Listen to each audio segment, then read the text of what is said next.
Student, photosynthesis के अपने इस चैप्टर में हम फोटोसिंथेसिस के मैकेनिज्म का पहला भाग पूरा कर चुके हैं, जिसको हमने कहा लाइट रिएक्शन।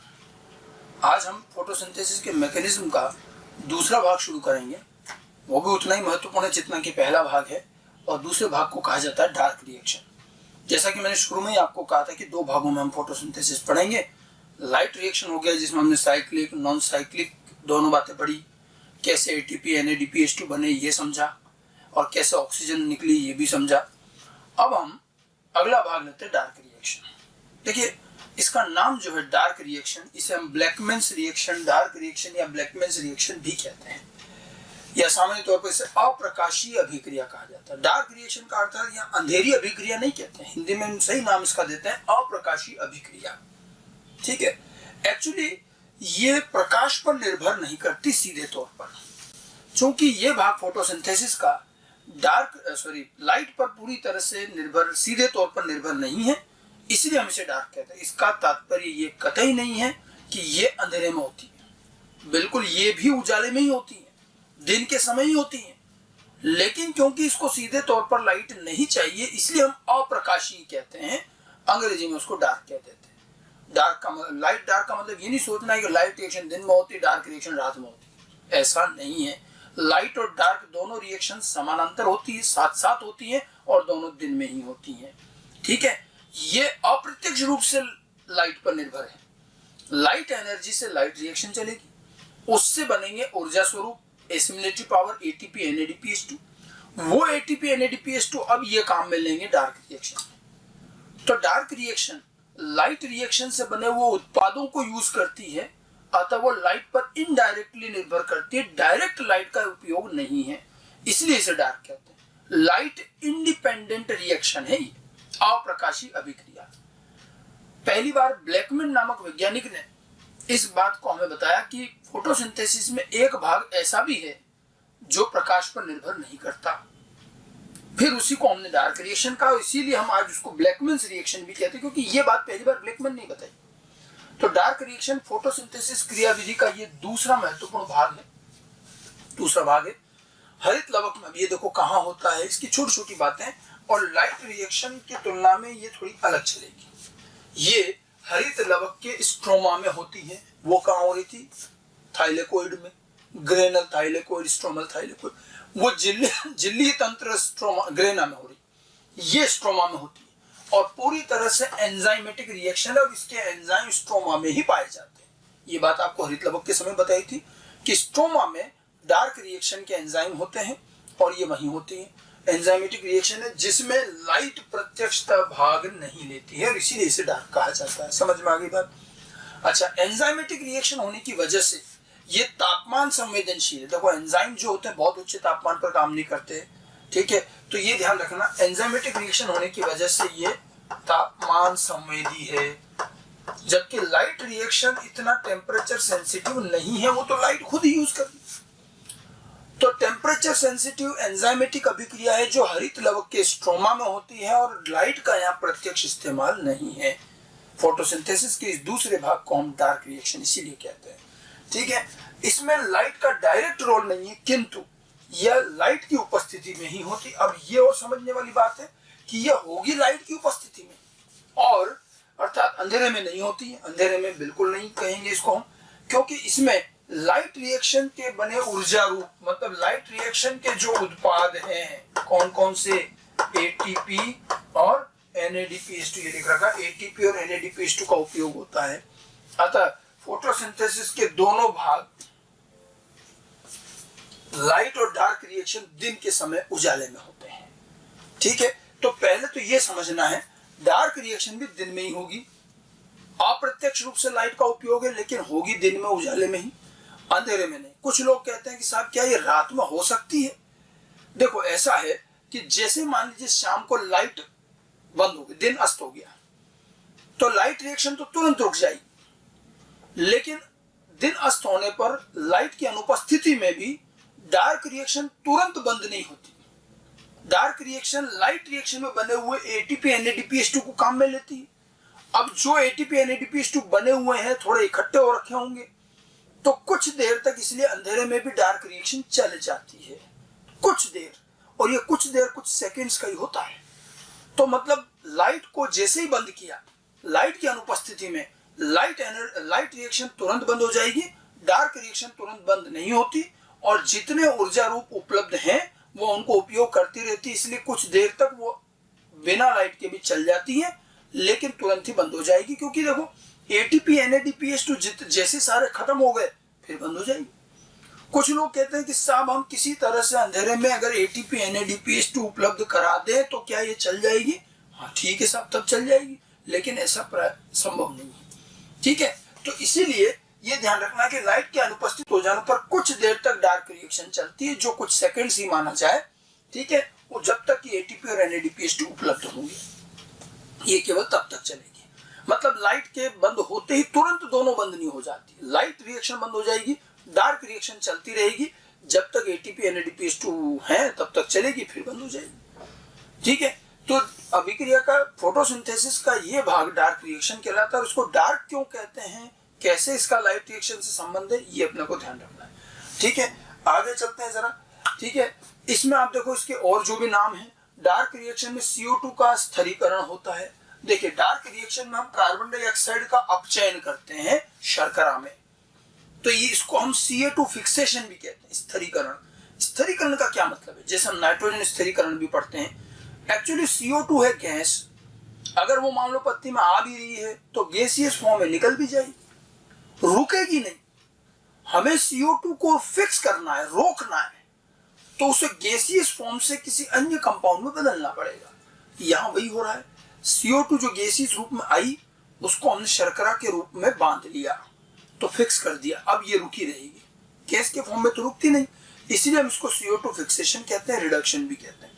ठीक है, और यहाँ कार्बोहाइड्रेट शर्करा का निर्माण होता है, क्योंकि यहाँ कार्बोहाइड्रेट शर्करा कुछ बन रहा है, इसलिए इसे हम जैव संश्लेषणात्मक बायोसिंथेटिक फेज भी कहते हैं। संश्लेषण हो रहा है तो बायोसिंथेटिक फेज भी कहेंगे, CO2 फिक्सेशन भी बोला जाता है, CO2 रिडक्शन भी बोल सकते हैं, या डार्क रिएक्शन बोले, ब्लैकमैन्स रिएक्शन बोले, कई सारे नाम है। ठीक है, फोटोसिंथेसिस की डार्क रिएक्शन की उपस्थिति के बारे में सर्वप्रथम ब्लैकमैन ने बताया, इसीलिए इसे ब्लैकमैन रिएक्शन कहते हैं, जो मैंने आपको भी बताया।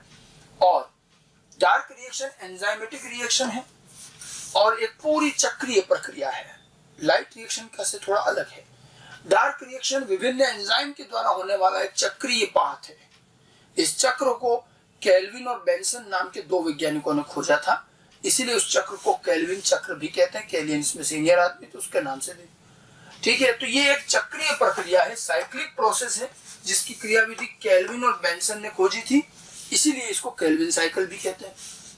तो केल्विन साइकिल भी डार्क रिएक्शन का ही नाम है। ठीक है, तो इस तरह से अलग अलग तरह के नाम हैं, तो ये ध्यान रखना पहले तो डार्क रिएक्शन क्या होती है। अब देखिए इस केल्विन चक्र को हमें समझना है, डार्क रिएक्शन का मतलब केल्विन चक्र है, लेकिन इसमें काम आने वाला एक मुख्य एंजाइम है रूबिस्को। हम पहले उस एंजाइम के बारे में समझ लें, क्योंकि इससे हमारी कुछ चीजें और भी जुड़ी हुई हैं, उसके बाद हम केल्विन चक्र पर आएंगे। ठीक है, इस केल्विन चक्र में काम आने वाला जो मुख्य एंजाइम है वो है रूबिस्को। रूबिस्को लिखा कैसे जा रहा है, देखो RUBISCO, R capital, B capital, C और O, बिल्कुल इसी तरह से लिखना चाहिए। इसका पूरा नाम क्या है? RU का मतलब है राइबुलोज, बिस लिखा है 1,5 बिस फास्फेट, P का मतलब फास्फेट है, पूरा नहीं लिखा है। CO है C for carboxylase oblique oxygenase, ribulose 1,5 बिस फास्फेट कार्बोक्सिलेज और ऑक्सीजनेज, ये है इस एंजाइम का नाम। इसमें इसका सबस्ट्रेट और इसकी एक्टिविटी दोनों को मिलाकर है, अभी बताते कैसे। रूबिस्को एंजाइम कार्बन डाइऑक्साइड स्थिरीकरण का सबसे मुख्य एंजाइम है। ठीक है, ये एंजाइम क्या करता है, ये राइबुलोज 1,5 बिस फास्फेट, ये इसका अवस्था सबस्ट्रेट है। राइबुलोज 1,5 बिस फास्फेट, इसको RUBP भी कहते हैं, ये कंपाउंड भी आगे आएगा। ये इस सबस्ट्रेट का या तो कार्बोक्सिलेशन करता है या ऑक्सीजनेशन करता है, दो काम है। एक्चुअली ये एक ही एंजाइम दो एक्टिविटी दर्शाता है, ये बड़ी खास बात है, इसकी ध्यान रखना। ये एंजाइम दो प्रकार की एक्टिविटी दर्शाएगा। कौन कौन सी? Carboxylase activity, oxygenase activity. अर्थात ये कार्बन डाइऑक्साइड भी जोड़ सकता है और ऑक्सीजन भी जोड़ सकता है। किससे जोड़ेगा? सबस्ट्रेट कौन? RUBP, राइबुलोज 1,5 बिस फास्फेट। राइबुलोज एक 5 कार्बन की शर्करा है, जिसके पहले और 5वें कार्बन पर फास्फेट लगा हुआ है, राइबोलोज 1,5 बिस फास्फेट। बिस का मतलब है 2। ठीक है, तो ये क्या करता है, या तो ये RuBP के साथ CO2 जोड़ेगा, मतलब इसका सबस्ट्रेट, ये एंजाइम किस सबस्ट्रेट पर रिएक्शन करता है, RuBP, राइबोलोज 1,5 बिस फास्फेट, याद रखना। अब RuBP से जब ये कार्बन डाइऑक्साइड जोड़ता है तो ये कार्बोक्सिलेज कार्य कर रहा है, लेकिन ये RuBP से ऑक्सीजन को भी जोड़ पाता है, और ऑक्सीजन को जब जोड़ता है तो ऑक्सीजनेज एक्टिविटी कहलाती है। अब ये कौन सा काम करेगा, ये अथवा में चलता है, ध्यान रखना है, दोनों काम एक साथ नहीं होंगे, या तो ये कार्बोक्सिलेज की तरह काम करेगा या ऑक्सीजनेज की तरह, और ये निर्भर करेगा अब सांद्रता पर। बाकी ये एंजाइम दोनों प्रकार के काम, RuBP से कार्बन डाइऑक्साइड को भी जोड़ सकता है, RuBP से ऑक्सीजन को भी जोड़ सकता है, इसलिए कार्बोक्सिलेज ऑक्सीजनेज दोनों एक्टिविटी मिलती है। जब ये कार्बोक्सिलेज एक्टिविटी दर्शाता है तब होती है केल्विन साइकिल, केल्विन चक्र, CO2 स्थिरीकरण, ये सब कहाँ होगा, कार्बोक्सिलेज एक्टिविटी से होगा। लेकिन यदि इसने ऑक्सीजन जोड़ा तो फिर ये डार्क रिएक्शन का भाग नहीं है। इस प्रक्रिया को कहते हैं फोटो रेस्पिरेशन, प्रकाश श्वसन। इसको अलग से पढ़ेंगे, ये भी अपने सिलेबस में, इसी चैप्टर। तो अगर मान लो ये RuBP से ऑक्सीजन जोड़ेगा, ऑक्सीजन का मतलब ऑक्सीडेशन कर रहा है, ये RuBP का ऑक्सीकरण कर देगा, तो ये प्रक्रिया अलग है। ऑक्सीडेशन का काम तो श्वसन में होता है, इसलिए इसको प्रकाश श्वसन कहते हैं, प्रकाश की उपस्थिति में होगा। तो ये एक अलग प्रोसेस है, इस पर तो हम बाद में बात करेंगे। डार्क रिएक्शन में और CO2 स्थिरीकरण में उसकी कौन सी एक्टिविटी काम आएगी, कार्बोक्सिलेज एक्टिविटी। ठीक है, तो ध्यान रखना, ये एंजाइम CO2 और O2 दोनों से जोड़ने की क्षमता रखता है। ये बड़ी विशेष बात है, प्रकृति का एक बड़ा ही मुख्य और बड़ा ही अजीब एंजाइम है। राइबोलोज 1,5 बिस फास्फेट इसका सबस्ट्रेट है, ये उसके साथ कार्बोक्सिलेशन भी कर सकता है या ऑक्सीजनेशन भी कर सकता है। कार्बोक्सिलेज ऑब्लिक ऑक्सीजन, इसलिए पूरा नाम बनता है इसका रूबिस्को, नाम ध्यान रखना है। ठीक है, अब आप देखिए इन दोनों में से अगर बात की जाए कि ये किसके साथ ज्यादा एफिनिटी, किसके साथ कम, थोड़ा सा और आप देखें। देखिए मैंने एक डायग्राम से समझाने की कोशिश की कि ये जो मैंने पीले रंग से बनाया ये है रूबिस्को एंजाइम। ठीक है, और इसके अंदर एक खांच होती है, एक स्थल होता है जहां आकर सबस्ट्रेट जुड़ता है, RuBP, या पूरा नाम लिख रखा मैंने, राइबोलोज 1,5 बिस फास्फेट, 5 कार्बन की शर्करा, ये जो है इसका सबस्ट्रेट है, अवस्थर सबस्ट्रेट। ठीक है, ये तो इसकी जगह जुड़ी है। अब एक स्थल और होता है, ये एक्टिव साइट कह सकते हो, इस जगह पर CO2 भी आके जुड़ सकती है और ऑक्सीजन भी। देखो ये CO2 को मैं थोड़ा अलग बना दिया, ये ऑक्सीजन अथवा में लिखा, और या तो ये जुड़ेगी या ये दोनों जुड़ सकती है। अगर या तो RuBP जुड़ा और अगर CO2 जुड़ गई तो आप देखिए ये दोनों मिलाकर ये क्या शो कर रहे हैं, कार्बोक्सिलेज एक्टिविटी। अगर RuBP तो इधर जुड़ा और इधर ऑक्सीजन जुड़ गया तो ये मिलके बना रहे ऑक्सीजनेज एक्टिविटी। लेकिन ये दोनों में से कोई एक, इस जगह पर दोनों नहीं घुसेगी, कोई एक ही जाएगा। CO2 जुड़ा तो कार्बोक्सिलेज एक्टिविटी, O2 जुड़े तो ऑक्सीजनेज एक्टिविटी। इस एंजाइम में दोनों तरह के काम करने की क्षमता है, ये डायग्राम से दिखाया गया है। अब यहाँ देखिए कार्बन डाइऑक्साइड और ऑक्सीजन दोनों इस जगह के लिए प्रतिस्पर्धा करेगी, कंपटीशन होगा, अर्थात CO2 O2 दोनों एंजाइम की एक्टिव साइट पर जुड़ने के लिए प्रतिस्पर्धा करती है। यहाँ कौन जुड़ेगा, अब आप देखिए कंपटीशन हो रहा है, तो कंपटीशन में जीतेगा वही जिसकी मात्रा ज्यादा है। अब CO2 की सांद्रता ज्यादा है तो CO2 जुड़ जाएगी, O2 की सांद्रता ज्यादा है तो O2 जुड़ जाएगी। काम ये दोनों तरह से कर सकता है। केल्विन चक्र में, CO2 स्थिरीकरण में, डार्क रिएक्शन में हमारे को कौन सा काम आएगा, कार्बोक्सिलेशन, जब CO2 जुड़ेगी। तो ऑक्सीजन जुड़ने पर प्रोसेस अलग हो जाता है, उसे हम फोटो रेस्पिरेशन कहते हैं, उस पर हम बाद में बात करेंगे। ठीक है, वैसे ये देखा गया कि इस एंजाइम की कार्बन डाइऑक्साइड से थोड़ी एफिनिटी ज्यादा है, लगाव ज्यादा है। ठीक है, इसलिए ये भी सोचता है कि भाई CO2 से जुड़ा जाए, लेकिन अगर ऑक्सीजन की सांद्रता CO2 से ज्यादा हो गई तब तो फिर ऑक्सीजन ही जुड़ेगी। ऐसे में फिर वो दूसरा काम करने लग जाता है। तो ये ध्यान रखने वाली बात है कि रूबिस्को की CO2 के साथ जुड़ने की एफिनिटी ज्यादा होती है, उसका लगाव थोड़ा ज्यादा है, अतः कार्बोक्सिलेज एक्टिविटी होने की संभावना ज्यादा रहेगी हमेशा। लेकिन यदि रूबिस्को के आसपास ऑक्सीजन सांद्रता बढ़ जाती है तो फिर ये ऑक्सीजनेज एक्टिविटी शो करेगा, और जब ये ऑक्सीजनेज एक्टिविटी शो करेगा तो कार्बोक्सिलेज एक्टिविटी संदमित हो जाएगी। इसी को तो ये प्रतिस्पर्धा हो रही है, अतः इसे प्रतिस्पर्धी संदमन, कॉम्पिटिटिव इनिबिशन भी कहते हैं।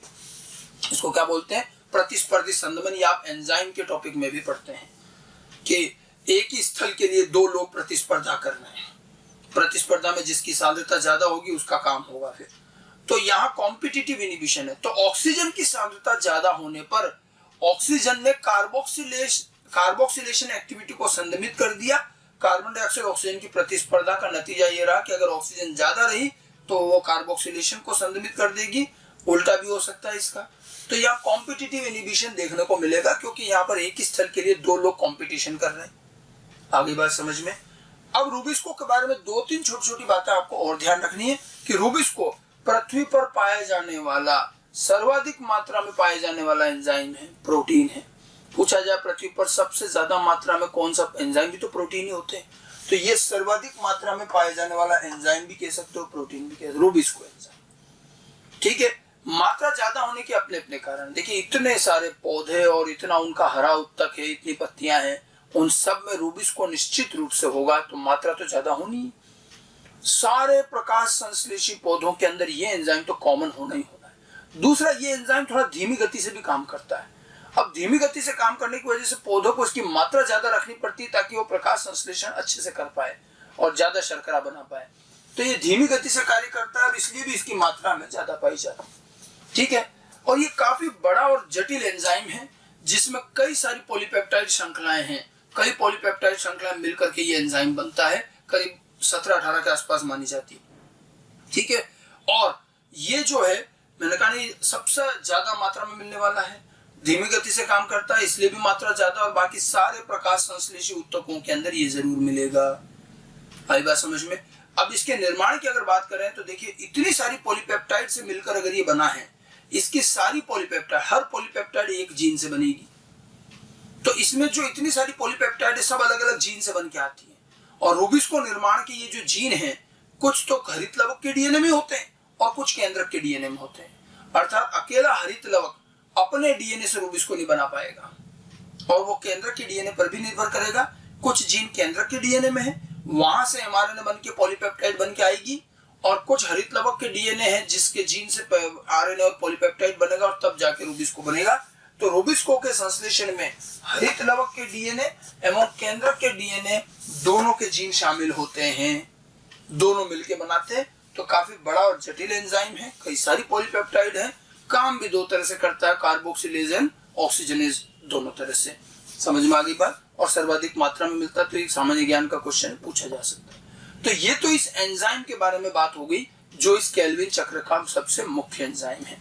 काम की शुरुआत यही करता है, कार्बोक्सिलेशन CO2 को जोड़ने का काम यही करेगा। ठीक है, अब हम आते हैं केल्विन चक्र पर और इसका एक सरलीकृत रूप देखते हैं केल्विन चक्र कैसे क्या है। ठीक है, केल्विन साइकिल डार्क रिएक्शन में CO2 स्थिरीकरण की क्रियाविधि केल्विन साइकिल द्वारा समझाई जाती है। इसे केल्विन और बेंसन ने खोजा। यहाँ एक क्वेश्चन है, आईपीएमटी में पूछा गया है, नीट में पूछा गया है कि साहब कौन सी तकनीक का उन्होंने इस्तेमाल किया। तो केल्विन और बेंसन ने रेडियोधर्मिता, रेडियो एक्टिविटी और क्रोमेटोग्राफी तकनीक का उपयोग किया। रेडियो एक्टिविटी और क्रोमेटोग्राफी। रेडियो एक्टिविटी तकनीक में हम क्या करते हैं कि कोई रेडियो एक्टिव तत्व रखते हैं, वो दिया जाता है। रेडियो एक्टिव तत्व को पहचानना आसान होता है क्योंकि उसमें से विकिरण निकलती है, सामान्य मॉलिक्यूल से नहीं निकलेगी, सामान्य तत्व से नहीं। तो रेडियो एक्टिव एलिमेंट लेते हैं और यहाँ पर इन्होंने रेडियो एक्टिव आइसोटोप कार्बन 14 लिया गया। कार्बन 14 सुना होगा आप लोगों ने। तो एक तो इन्होंने कार्बन 14 लिया रेडियो एक्टिव आइसोटोप, और दूसरा उन्होंने क्रोमेटोग्राफी तकनीक। क्रोमेटोग्राफी तकनीक विभिन्न कंपाउंड्स के पृथक्करण में काम आती है। तो कौन सा यौगिक बना, उसके बाद क्या बना, तो इनको छांटने के लिए ये विभिन्न यौगिकों के पृथक्करण में काम में ली जाती है। ठीक है, और इन्होंने क्लोरेला नाम की शैवाल पर अपना सारा एक्सपेरिमेंट किया। क्लोरेला शैवाल पर केल्विन और बेंसन ने काम किया। हमें क्लोरेला भी ध्यान रख सकते हैं। एक और थी स्कैंडेस्मस। क्लोरेला एवं स्कैंडेस्मस एल्गी, दोनों में से ज्यादातर वैसे क्या क्लोरेला आता है, क्लोरेला पर काम किया और स्कैंडेस्मस पर भी काम किया। इन्होंने क्या किया, क्लोरेला जो कि एक जलीय हरित शैवाल है, एक पात्र के अंदर क्लोरेला ले लिया, उसको लाइट वाइट सब मिल रही, फोटोसिंथेसिस हो रहा है। अब इन्होंने क्या किया, बिल्कुल इन्होंने CO2 जो ली उसमें कार्बन कौन सा रखा, कार्बन 14। कार्बन 14 वाली रेडियो एक्टिव CO2 ली गई, इसमें कार्बन ये था 40। तो उस शैवाल को उन्होंने रेडियो एक्टिव कार्बन 14 वाली कार्बन डाइऑक्साइड दी और थोड़ी सी देर के लिए दिया और उस शैवाल को उठा करके फॉर्मल्डिहाइड में डाल दिया। फॉर्मल्डिहाइड में डालने पर क्या होता है, शैवाल मर जाता है। एक्चुअली क्या किया उन्होंने, उस शैवाल को रेडियो एक्टिव कार्बन वाली कार्बन डाइऑक्साइड दी और कुछ देर के लिए एकदम से लाइट में लाए और फिर हटा करके उसको खत्म कर दिया। वो सिर्फ ये देखना चाह रहे थे कि जैसे हमने लाइट, देखो फोटोसिंथेसिस का ये काम जो है ये सेकंड्स में चलता है, इतना तीव्र होता है। बस लाइट दी और हटा दी तुरंत। तो उससे क्या वो ये देखना चाह रहे थे कि तुरंत जब ये काम शुरू होता है तो पहला उत्पाद क्या बनता है। फिर उन्होंने उसको चेक किया तो उन्होंने देखा कि ये रेडियोधर्मी कार्बन एक 3 कार्बन के कंपाउंड में दिखा, जिसे पीजीए फास्फोग्लिसरिक एसिड कहते हैं। तब उन्होंने कहा कि पहला स्थायी उत्पाद जो बना वो 3PGA था, 3 कार्बन का कंपाउंड, और इसीलिए इस चक्र को फिर क्या नाम दिया गया, C3 साइकिल। फिर उसके बाद उन्होंने वापस से लाइट दी, कार्बन डाइऑक्साइड दी रेडियो एक्टिव, थोड़ी ज्यादा देर के लिए दी। फिर देखा कि अब PGA के बाद क्या बना, फिर उसके बाद क्या बना। तो ये विभिन्न यौगिकों को ये क्रोमेटोग्राफी से अलग करते गए और इस तरह से पूरा का पूरा चक्र खोजा। बहुत समय लगता है, बहुत जटिल काम है। ठीक है, काम का तरीका बता रहे। क्लोरेला स्कैंडेस्मस जैसी शैवालों पर इन्होंने काम किया। क्लोरेला को उन्होंने रेडियो एक्टिव कार्बन वाली कार्बन डाइऑक्साइड दी और एक निर्धारित समय बाद उन्होंने लाइट से इसको हटा लिया और फिर देखा गया कि पहला स्थायी उत्पाद क्या बना, फिर उसके बाद क्या बना, फिर उसके बाद क्या बना, और इस तरह से पूरा पाथ उन्होंने खोजा। ठीक है, तो केल्विन बेंसन है। और क्योंकि इसमें पहला स्थायी उत्पाद एक 3 कार्बन कंपाउंड होता है, इसीलिए इसे C3 चक्र भी कहते हैं। केल्विन चक्र के साथ C3 चक्र भी कहते हैं। समझ में आई बात। तो एक तो फंडामेंटल चीज ध्यान रखनी, टेक्निक कौन से काम में ली, रेडियो एक्टिविटी, कौन सा रेडियो एक्टिव तत्व है, कार्बन 14। ठीक है, दूसरी टेक्निक क्रोमेटोग्राफी, जिससे विभिन्न जो यौगिक बनते हैं उनको अलग करने में काम आता है। कौन से शैवाल पर काम किया, क्लोरेला पर। इसके अलावा और कौन से शैवाल, स्कैंडेस्मस। C3 चक्र क्यों कहते हैं, क्योंकि जब उन्होंने ये चीज चेक करी कि जब उन्होंने रेडियो एक्टिव कार्बन वाली कार्बन डाइऑक्साइड दी तो पहला स्थायी उत्पाद वो जो रेडियो एक्टिविटी पहली बार जाकर किसमें दिखाई दी, 3 कार्बन के कंपाउंड में। इसलिए क्योंकि पहला स्थायी उत्पाद 3 कार्बन का कंपाउंड बनता है, इसे C3 चक्र भी कहा गया। समझ में आ गई बात। यहाँ तक बहुत सिंपल सी बात है, फंडामेंटल चीजें ध्यान रखनी। अब हम आते हैं केल्विन चक्र पर। अब देखिए, केल्विन चक्र काफी बड़ा और जटिल चक्र है। आपको एनसीईआरटी ने केल्विन चक्र को बहुत आसान करके दिखा रखा है। हम भी एनसीईआरटी वाले चक्र काम में लेंगे, लेकिन एनसीईआरटी वाले चक्र में कुछ चीजें मिसिंग है।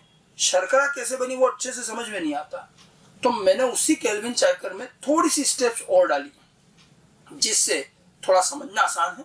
शर्करा कैसे बनी वो नजर आता है, और बाकी वो का वही चक्र है। पूरा डिटेल केल्विन साइकिल अपने कोर्स में भी नहीं है और इतना डिटेल पढ़ने की जरूरत, पूछा भी नहीं जाता। तो मेन जो उसके पार्ट्स हैं, कैसे शुगर बनी, उसको हम एक चक्र के भांति देख सकते हैं। जरा देखिए। ठीक है, ये मैंने जो बना रखी ये है केल्विन चक्र। इसको आपको अच्छे से समझना है पहले तो, फिर 2-4 बार घर पे खुद से बनाना है। इसमें मॉलिक्यूल की संख्या ध्यान रखनी है, कार्बन की संख्या ध्यान रखनी है, पूरी गणित चलेगी इसमें। समझ गए। अब देखिए, शुरुआत कहां से होती है, मैंने क्या कहा था, शुरुआत रूबिस्को एंजाइम करता है। ये देखो मैंने लिख रखा रूबिस्को एंजाइम। ठीक है, अब यहाँ पर मुख्य बात ये आती है कि अवस्था शुरुआत सबस्ट्रेट कौन है, तो रूबिस्को का सबस्ट्रेट कौन होता है, RUBP। तो ये रहा RUBP, राइबुलोज। इन सब के मैंने यहाँ शॉर्ट नाम लिखे हैं, पूरे नाम मैं आगे बता दूंगा आपको थ्योरी में कि किसका पूरा नाम क्या है। दूसरा, मैंने पीले रंग से यहाँ गोले कर करके संख्याएं लिखी है, ये है मॉलिक्यूल की संख्या, गोले करके लिखी। और इसके अलावा नीले रंग से ब्रैकेट में मैंने कार्बन की संख्या लिख रखी है। 3C मतलब 3 कार्बन, 5C तो 5 कार्बन। कार्बन की संख्या, मॉलिक्यूल की संख्या, मॉलिक्यूल का नाम सब आना चाहिए। शुरुआत कैसे होती है, देखिए। सबसे पहले 6 मॉलिक्यूल RUBP के, जो कि एक 5 कार्बन शर्करा है। RUBP ribulose 1,5 bisphosphate. इसके 6 मॉलिक्यूल रूबिस्को की उपस्थिति में 6 कार्बन डाइऑक्साइड से जुड़ेंगे। कार्बन डाइऑक्साइड के भी 6 मॉलिक्यूल और ये भी 6। अब देखिए, कार्बन की संख्या भी टोटल करते जाएं। 5 कार्बन के 6 मॉलिक्यूल कितने कार्बन हो गए, 6 × 5 30 कार्बन। और एक एक जो है अपन ने इसमें क्या लिया, इसके अंदर कार्बन डाइऑक्साइड भी जोड़ी, तो कार्बन डाइऑक्साइड में भी 1 कार्बन आ रहा है। 6 कार्बन डाइऑक्साइड और 30 कार्बन, इधर 36 कार्बन हो गए। साथ में यहाँ पर 6 मॉलिक्यूल वाटर के भी लिए जाएंगे। ये दोनों रूबिस्को के एंजाइम की उपस्थिति में RuBP से जोड़ेंगे, वही कार्बोक्सिलेशन रिएक्शन होगी और तुरंत 3 कार्बन का कंपाउंड नहीं बनता। पहले एक अस्थायी 6 कार्बन का कंपाउंड बनता है। देखो 5 कार्बन इसके, एक इसमें जुड़ेगा तो 6 कार्बन, लेकिन वो इतना अस्थायी है कि तुरंत वो 2 भागों में टूट करके 3 कार्बन का एक स्थायी कंपाउंड 3PGA बनता है। ठीक है, 5 कार्बन की शर्करा RuBP एक कार्बन डाइऑक्साइड से जुड़ेगी, टोटल 6 कार्बन, और 6 कार्बन का एक अस्थायी कंपाउंड कुछ देर के लिए बनता है और फिर ये 2 भागों में टूट जाता है 3-3 कार्बन के। इसीलिए देखो 6 मॉलिक्यूल ये, 6 मॉलिक्यूल ये, अगर 6 कार्बन का कंपाउंड बनता तो 6 मॉलिक्यूल बनते, लेकिन क्योंकि 3 कार्बन का कंपाउंड होना तो 12 मॉलिक्यूल किसके बनेंगे, 3P। अब कार्बन डाइऑक्साइड गिनो, इसमें 3 कार्बन है, 12 × 3 36 कार्बन। यहाँ देखो 6 × 5 30 कार्बन और 6 कार्बन कार्बन डाइऑक्साइड के आगे 36 हो गए। बराबर चल रही गणित। रूबिस को एंजाइम ने ये काम किया और पहला स्टेबल प्रोडक्ट 3PGA बना। PGA फास्फोग्लिसरिक एसिड, नाम अभी आगे अलग से लिखा मिलेगा। ये जो स्टेप होती है ये पहला भाग, इसको कार्बोक्सिलेशन कहते हैं। कार्बन डाइऑक्साइड जोड़ी, कार्बोक्सिलेशन, स्टेबल प्रोडक्ट क्या बने, 3PGA।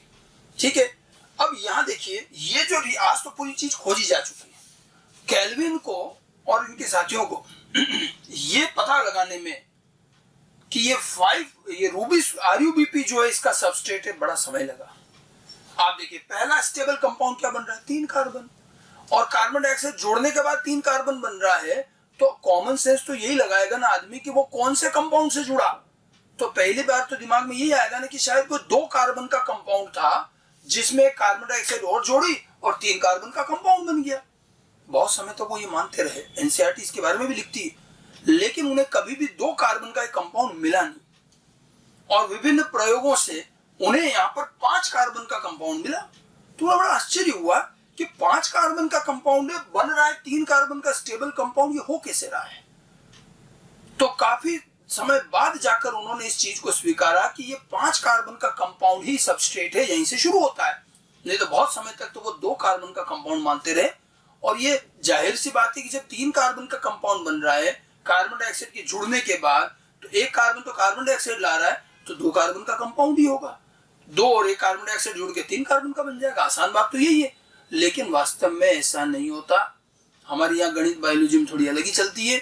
और 3 कार्बन के 12 मॉलिक्यूल बने, लेकिन यहाँ पर जो जुड़ा वो कार्बन डाइऑक्साइड 5 कार्बन के कंपाउंड पे जुड़ी, क्योंकि उन्हें हर बार RuBP मिला, 2 कार्बन का कोई कंपाउंड मिला ही नहीं।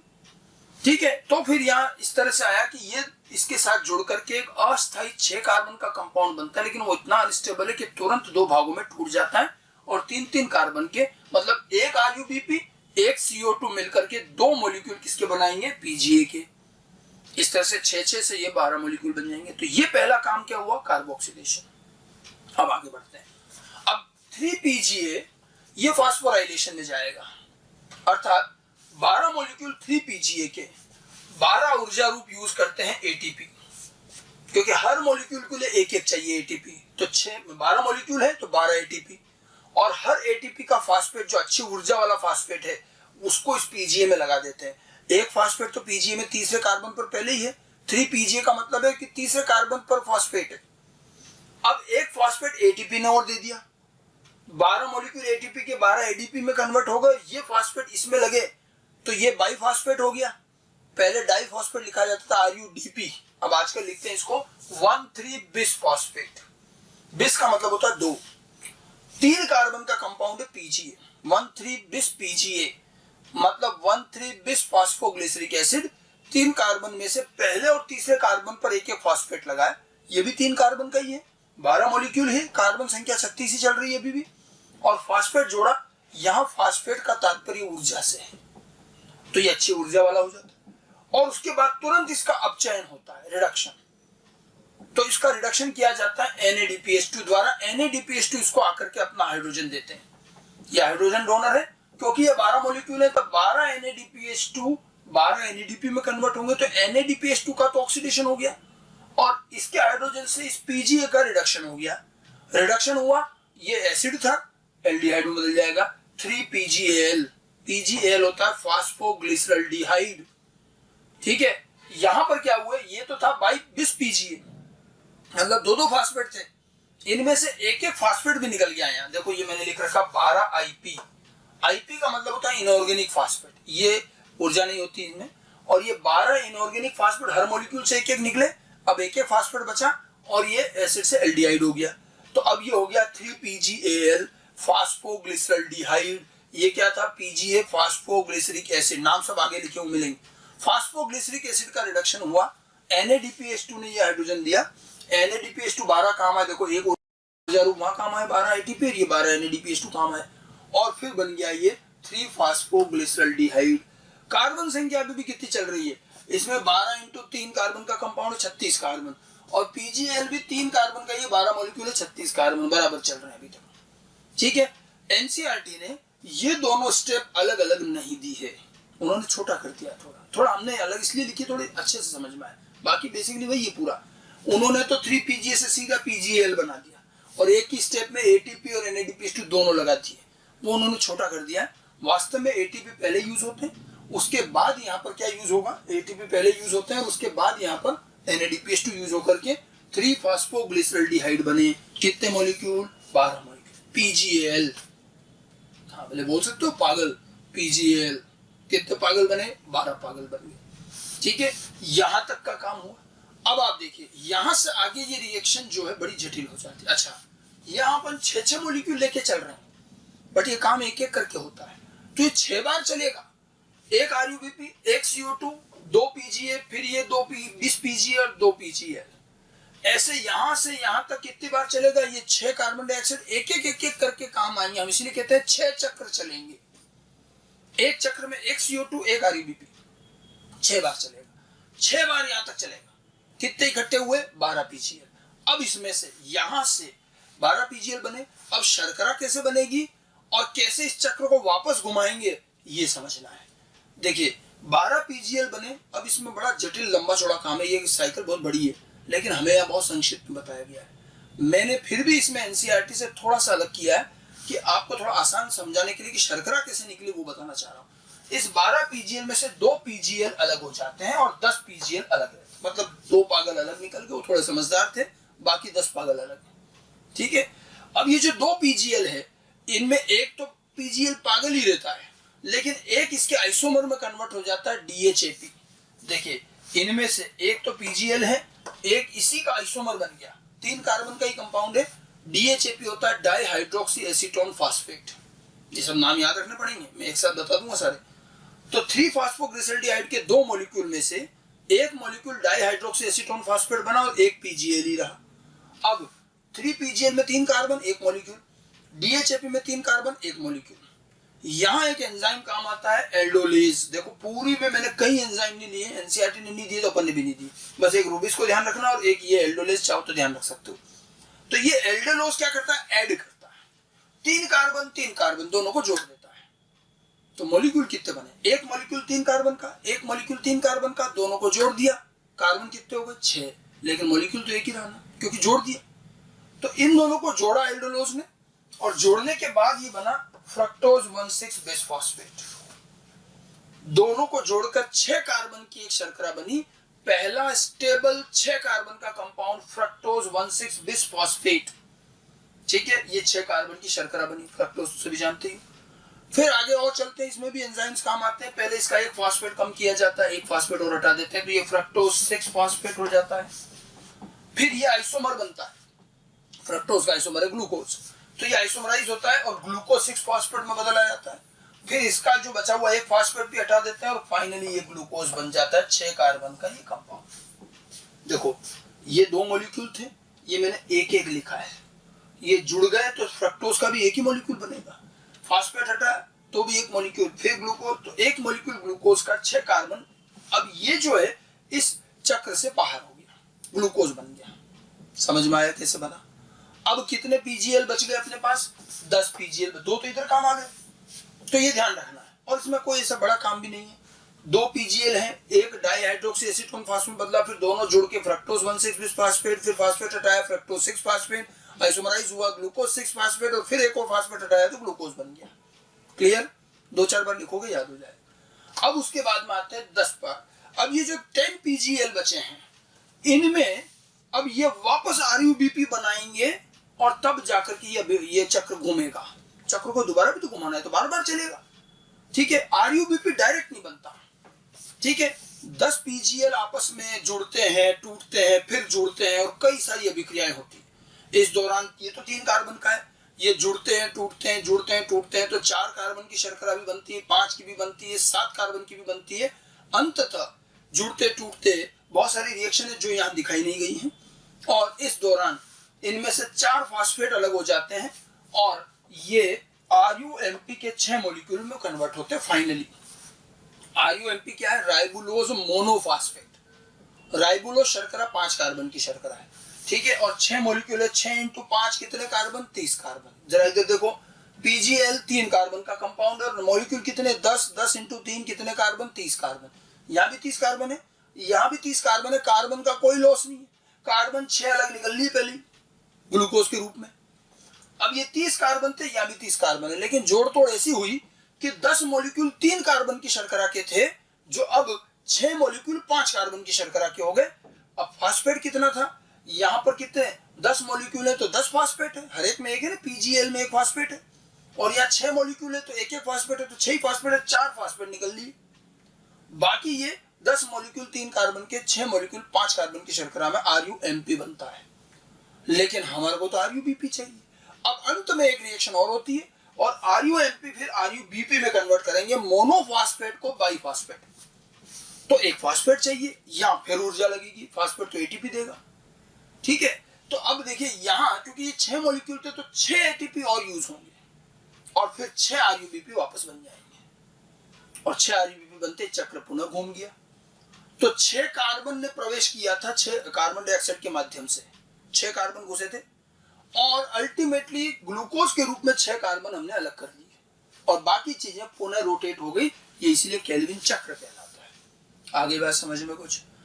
ठीक है, चाहो तो एक बार और चला के देख लो, और ये 2-3 बार आप कागज में बना के भी देखो। देखो इसमें कोई एंजाइम ज्यादा है नहीं, जैसा NCERT ने दिया 3 भाग बनाया, मैं भी 3 भाग बता रहा हूँ।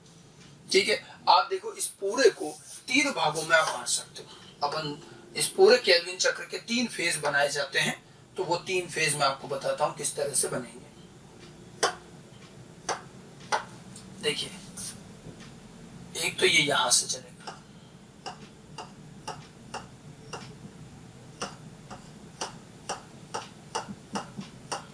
यूं घुमा दो इसको। ठीक है, एक यहां से जोड़ो इसको, ऐसे। ये 3 हिस्से हुए। ये इस केल्विन चक्र का पहला भाग हुआ, इसको कहते हैं कार्बोक्सिलेशन। क्या करा गया इसमें?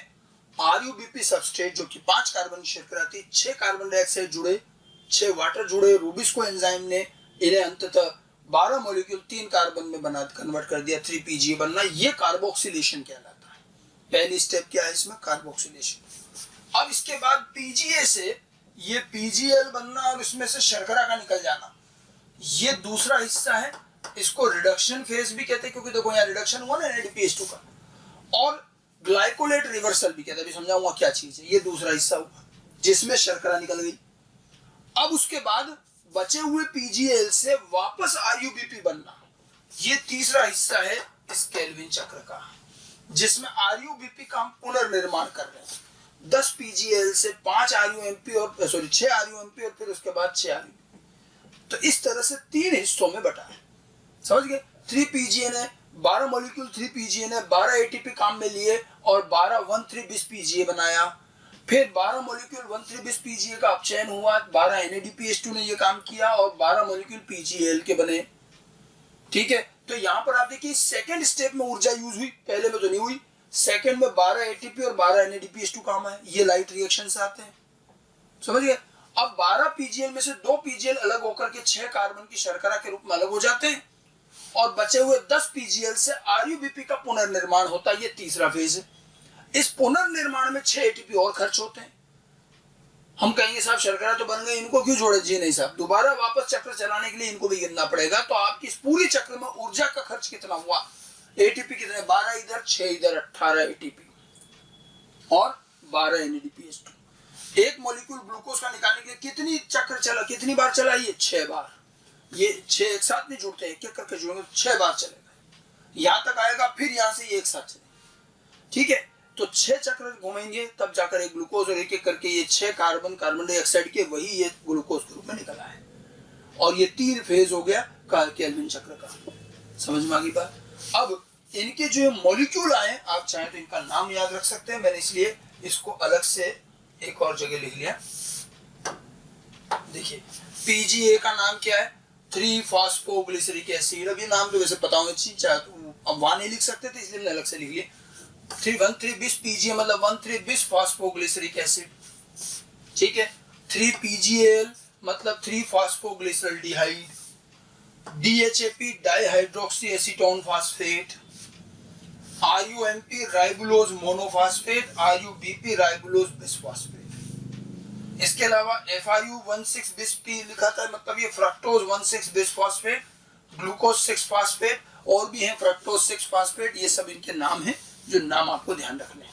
ठीक है, और केल्विन चक्र का ये तो मैंने एक चक्र के रूप में आपको समझाया। अब इसकी थोड़ी सी थ्योरी समझ लेते हैं कि इसके 3 भाग हैं, किसमें क्या काम हो रहा है, बहुत आसानी से आप समझ सकते हैं। मॉलिक्यूल की संख्या ध्यान रखनी है, कार्बन की संख्या ध्यान रखनी है, कहाँ किस स्टेप में ऊर्जा काम आई, कहाँ क्या काम आया, कैसे शर्करा बनी, ये सब बेसिक बातें आनी चाहिए।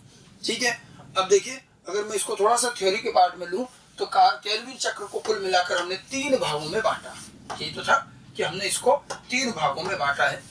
पहला स्टेप क्या है, कार्बोक्सिलेशन, जो मैंने अभी लिखाया था, बताया था। इस भाग में CO2 का चक्र में प्रवेश होता है, जो 5 कार्बन के RUBP द्वारा ग्रहण की जाती है। यही था। ठीक है, और देख लो, फिर से याद दिलाते हैं आपको चक्र वाला भाग कहाँ गया। ये देखो कि देखिए ये वाला भाग, पहला भाग कार्बोक्सिलेशन। इसमें क्या हो रहा है, CO2 प्रवेश कर रही है, RUBP से ग्रहण कर रहा है और PGA बन रहा है। ये पहला भाग कार्बोक्सिलेशन कहलाएगा। ठीक है, अगर अपन लिखना भी चाहें तो थोड़ा सा चलो बोले लिख के देखते हैं कि यहीं पर ही लिख दिया जाए इसको।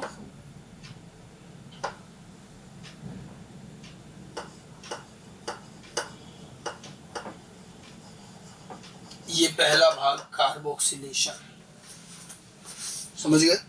तो वही चीज मैं आपको वहां समझाने की कोशिश कर रहा था, कार्बोक्सिलेशन ये था। ठीक है, आरंभ में एक 6 कार्बन का अस्थायी कंपाउंड बनेगा जो तुरंत 2 भागों में टूट जाता है और 3 कार्बन का स्टेबल PGA बनता है। यही था। देखिए एक RUBP 5 कार्बन का, एक कार्बन डाइऑक्साइड, दोनों मिलके 6 कार्बन का अस्थायी कंपाउंड बनाते हैं जो टूट करके 2 मॉलिक्यूल 3 कार्बन का PGA स्थायी कंपाउंड बनेगा। ये एक एक से बना 2 है, तो जब 6 लोगे तो 12 हो जाएंगे, 6 गुना चलेगा वो।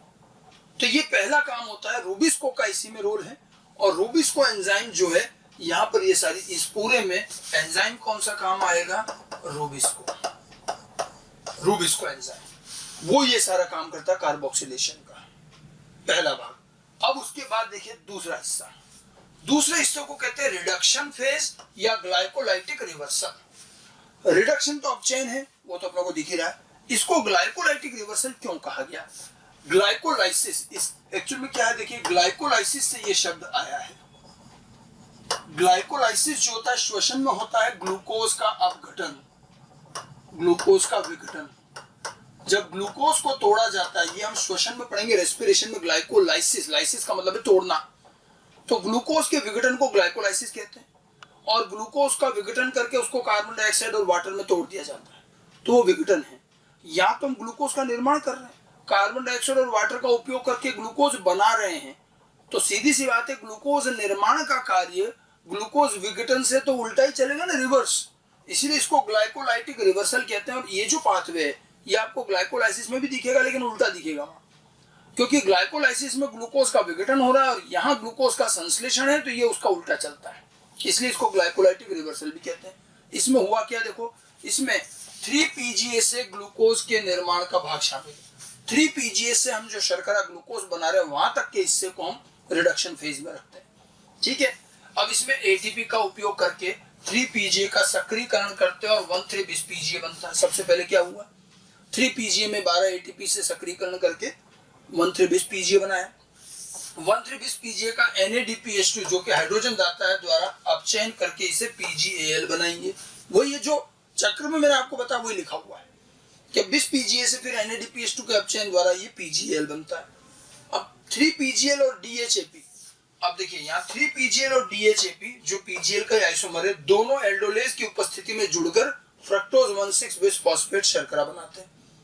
ठीक है, ये पहला 6 कार्बन का स्टेबल प्रोडक्ट पूछा जाए कि 6 कार्बन का पहला स्टेबल प्रोडक्ट सीधे ग्लूकोज नहीं बनता, पहले बनता फ्रक्टोज 1,6 बिस्फॉस्फेट, फिर फ्रक्टोज 1,6 बिस्फॉस्फेट से अंततः शर्करा का निर्माण होता है।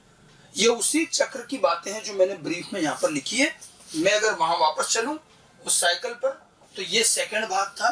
पीजीए 12 एटीपी से एक तरह से सक्रिय किया गया, बिस पीजीए बना, बिस पीजीए 12 एनएडीपीएच2 पीजीएल बना। पीजीएल में से 2 पीजीएल जिसमें से एक डीएचएपी बना, दोनों को जोड़कर फ्रक्टोज 1,6 बिस्फॉस्फेट, फिर फ्रक्टोज 6 फास्फेट, फिर ग्लूकोज 6 फास्फेट और ग्लूकोज। ये भाग इसमें, ये ग्लाइकोलाइटिक रिवर्सल भी कहा जाता है और अंततः ग्लूकोज बन गया। ठीक है, ये जो सेकंड फेज है ये कहलाता है रिडक्शन फेज।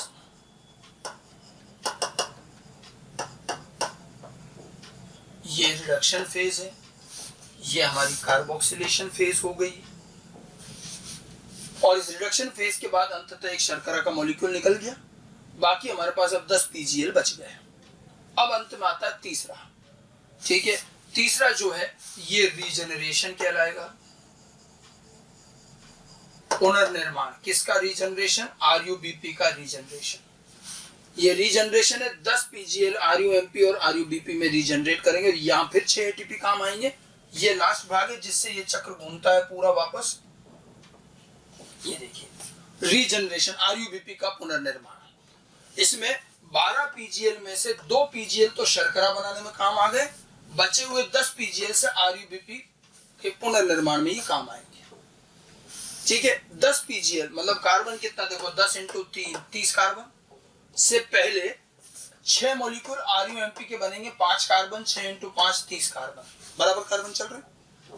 और अंततः 6 आरयूएमपी 6 एटीपी का उपयोग करके 6 आरयूबीपी बना देंगे, जिससे कि केल्विन चक्र पुनः वापस शुरू हो जाएगा। 6 आरयूबीपी से शुरू किया था। तो इस रीजनरेशन फेज की महत्ता क्या हुई? ये चक्र केल्विन चक्र बार बार हो सके रिपीटेटिवली, इसके लिए ये पुनर्निर्माण जरूरी। अगर आप आरयूबीपी दोबारा जनरेट नहीं करोगे तो अगला चक्र कैसे चलेगा? इसलिए आरयूबीपी का पुनर्निर्माण भी उतना ही जरूरी है। तो इस तरह से केल्विन चक्र के 3 भाग हो गए। पहला भाग कार्बोक्सिलेशन, दूसरा भाग रिडक्शन, तीसरा भाग पुनर्निर्माण रीजनरेशन। आगे बात समझ में? जो हमने आपको चक्र में दिखाया वही चीज मैंने आपको लिख करके बताई है। तो थ्योरी भी दे दी इसकी, और ये डायग्राम से आपको इसको चक्र को समझना है। अच्छी तरह से 2-3 बार इसको बना ले और याद भी हो जाता है। ऐसा कुछ भी नहीं, 4-5 मॉलिक्यूल हैं बड़े बड़े और आराम से ध्यान रह जाएंगे। इनमें इनके स्टेप्स पर ही क्वेश्चन बनते हैं, कहाँ एटीपी, कहाँ एनएडीपीएच2, कितने कार्बन की शर्करा, कौन सा मॉलिक्यूल, क्या कुछ है, ये ध्यान रखना है। ओके, तो ये तो हमारा केल्विन चक्र के तीनों भाग अच्छी तरह से ध्यान रखने। उसके बाद हम अंत में आए तो हम जरा केल्विन चक्र का हिसाब किताब लगा लें। तो केल्विन चक्र का अगर मैं हिसाब किताब लगाऊं तो पूरे केल्विन चक्र, जिसको कि मैं C3 चक्र भी कह रहा हूं, क्या तो उपयोग हुआ और क्या प्राप्त हुआ। तो हमें उपयोग क्या क्या हुए? 12 एटीपी एक जगह काम आए, 6 एटीपी, कुल मिलाकर कितने एटीपी काम आ रहे हैं? 18 एटीपी। याद आया? 12 एटीपी तो पीजीए से बिस पीजीए बनाने में काम आए, वो तो सक्रियकरण था। और 6 एटीपी आरयूएमपी से आरयूबीपी बनाने में, आरयूबीपी के पुनर्निर्माण में काम आए, तो वो भी गिनने पड़ेंगे। 18 एटीपी काम लगे। NADPH2 12 काम आए एक साथ, ये बिस पीजीए को पीजीएल में रिडक्शन करने में काम आएगी, ये जरूरी, उसके बाद ही शर्करा बनेगी। ठीक है, और क्या काम आया? 6 मॉलिक्यूल कार्बन डाइऑक्साइड के भी उपयोग हुए। ये सब तो उपयोग हुए, मिला क्या? एक मॉलिक्यूल 6 कार्बन की ग्लूकोज शर्करा का मिला, अर्थात ये 6 कार्बन जो कार्बन डाइऑक्साइड थे वो 6 मॉलिक्यूल 6 कार्बन ग्लूकोज में आ गए और बाकी ये ऊर्जाएं काम आ गई। तो पूरी केल्विन चक्र में ये सब चीजें काम आई। अब इसमें आप देखो 6 CO2 तो वातावरण से आएगी, ये चीज कहां से आएंगे? तो हमें पता है ये कहां से आएंगे, ये सब के सब लाइट रिएक्शन के उत्पाद हैं। तो ये लाइट रिएक्शन से आते हैं जो यहाँ काम आते हैं। अब एटीपी से वापस एडीपी बन गया, NADPH2 से NADP बना, अब ये वापस लाइट रिएक्शन में वहां जाएगा, वहां जाके रिचार्ज होके आएगा। बस यही चलता रहेगा बार बार।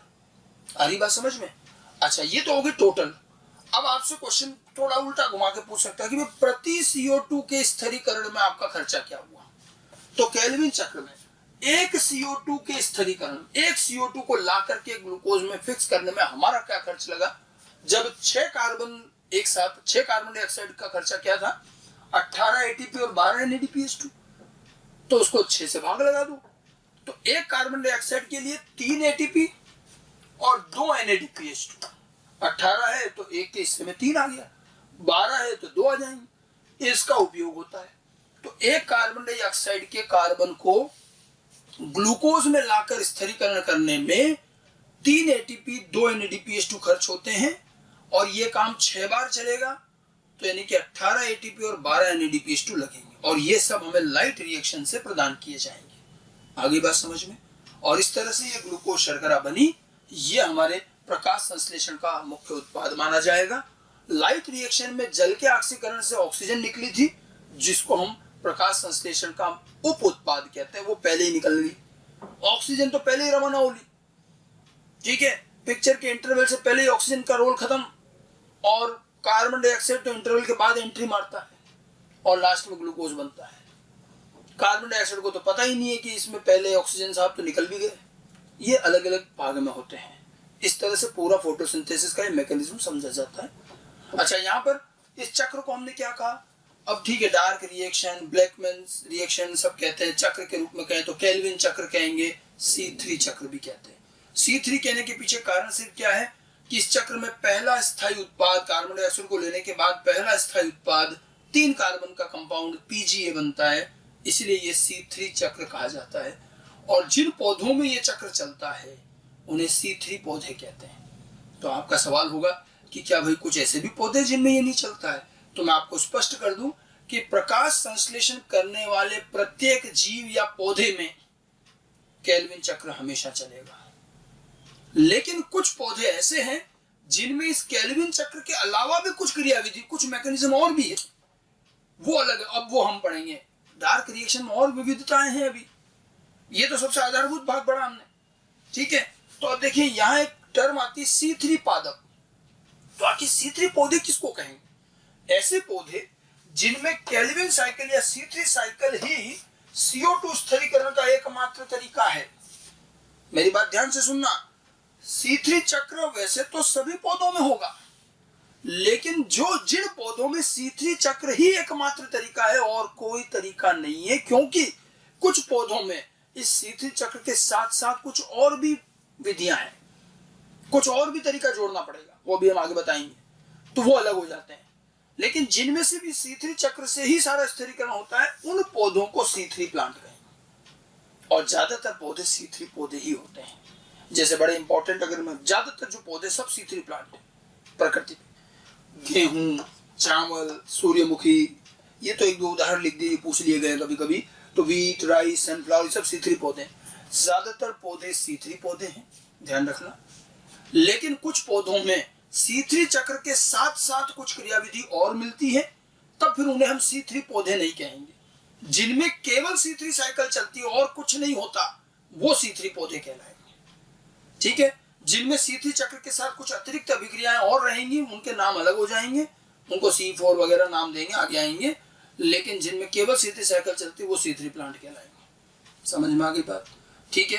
तो ये तो हमारे फोटोसिंथेसिस की डार्क रिएक्शन का पूरा मैकेनिज्म, केल्विन साइकिल, मैंने आपको समझा दी। इसको अच्छी तरह से आप 2-4 बार इसको बनाइए, NCERT से भी पढ़ लीजिएगा। NCERT ने बहुत संक्षिप्त में, ब्रीफ में दिया है, हमने भी वही केल्विन साइकिल बनाई है। बस आप सोच लीजिए कि मैंने NCERT से इस साइकिल में अलग क्या किया। तो मैं आपको बता दूं कि एक तो मैंने 20 PGA वाली ये स्टेप थोड़ी सी खोल के बनाई है, उन्होंने एक ही स्टेप में बना दी है, नंबर 1। दूसरा, इन्होंने ये जो शर्करा निर्माण का कार्य बहुत डिटेल में नहीं दिया, ये कैसे बना, उन्होंने डायरेक्ट ही लिख दिया एक शर्करा आ गई, और ट्रायोज फास्फेट लिख रहे हैं। तो ये जो है ना, ये 3 कार्बन वाली शर्करा क्या है? ट्रायोज फास्फेट है। और फिर इन्हीं से वापस RUBP बना दिया उन्होंने, बहुत ब्रीफ में कर दिया, तो एक बार को एकदम क्लियर समझ में नहीं आता, इससे कम से कम क्लियर। हालांकि ये भी पूरी नहीं है केल्विन चक्र। यहां भी आप देखिए, ये 10 PGL से 6 RUMP कैसे बने, इसका ये मैकेनिज्म काफी बड़ा है, जो हमारे कोर्स में नहीं, इसलिए हमने इसको डायरेक्ट लिख दिया। नहीं तो अभी इनके बीच में अभी कई सारी और रिएक्शन है, तब जाकर के 6 RUMP और फिर 6 RUBP बनी। इस हिस्से को हमने छोटा कर रखा है आसानी से समझने के लिए। तो NCERT वाली है, ज्यादा कोई अंतर नहीं है, आप बिल्कुल इससे समझ सकते हैं, पढ़ सकते हैं। तो आपके फोटोसिंथेसिस का जो मेन मैकेनिज्म था, लाइट रिएक्शन, डार्क रिएक्शन, एक बार को हमने ये पूरा किया। हालांकि डार्क रिएक्शन में भी और विविधताएं हैं। कुछ पौधों में हमने देखा है कि C3 चक्र यानी केल्विन चक्र के अलावा भी कुछ काम होता है। वो विविधता क्या है, वो काम क्या है, उनको हम आगे के हिस्से में उनको डिस्कस करेंगे। Thank you.